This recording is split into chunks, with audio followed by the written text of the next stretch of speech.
In a zombie apocalypse, would you be the person who goes out and fights to survive, or the one hiding under the table hoping nothing happens?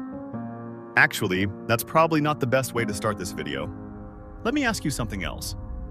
Have you ever liked someone, not just liked them, but felt like it was something more? You think about them all the time. You talk about them so much it almost becomes annoying. And yet, you do nothing about it. Because if you tell them how you feel, the worst could happen. They might reject you, and you definitely don't want that. Because there's nothing that feels more catastrophic, more apocalyptic, than being rejected. So you convince yourself, maybe it's better to leave things as they are. You feel good as friends. Everything is stable. So why risk it? Because if they reject you, then you might not just lose the chance, you might lose the friendship too. And that's when you decide it's safer to stay where you are. Until one day, someone else, a little braver than you, notices how special they are and takes the chance you didn't. And years later, that same person casually tells you they used to like you too, but they thought you were never interested, and nothing ever happened, because both of you were afraid of rejection. It's ironic.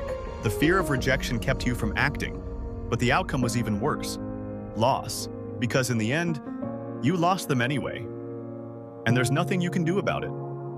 Fear didn't let you act, and you chose the comfortable path instead. What's worse, over the years, you realize this didn't just happen once. It shows up again and again in different moments of your life. And each time the fear feels stronger, more overwhelming. So in a bitter kind of triumph, you keep avoiding rejection. But in the end, you realize this. You may have never been rejected, yet somehow you're even more afraid of it. This is something I personally went through in my teenage years, and I was able to overcome it. The interesting part is, I didn't even realize what I was doing at the time. But later, when I read Feel the Fear and Do It Anyway by Susan Jeffers, I realized she perfectly described the exact method I had used. Would I recommend the book? Absolutely. One of its most important ideas is this. Feeling fear is normal.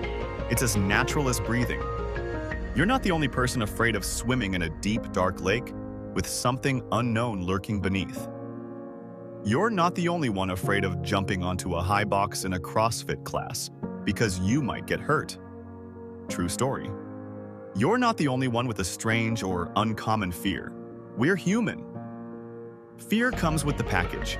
What's not okay is letting fear win in your mind and choosing not to act because of it. Because your mind is constantly trying to protect you. It senses potential pain, physical or emotional, and triggers fear to keep you safe. But the goal is not to eliminate fear. The goal is to choose it, to make it your ally, to become comfortable with it. That's one of the core ideas of the book. So what's the secret formula to getting rid of fear? There isn't one. Like everything in life, you have to train yourself. You have to build the ability to face fear. And that skill will stay with you for every future decision that scares you, because fear will always be there. One of the most important ideas in the book is this. If you avoid something that scares you, the fear grows. If you face it repeatedly, the fear shrinks. And this is exactly how, at 18 years old, I overcame my fear of asking people out. I made a rule for myself. From that moment on, if someone caught my attention at a bar or anywhere else, I had to go and talk to them. Did I get rejected? Many times. Did it work? Maybe 1 out of 20 times. But what did I gain?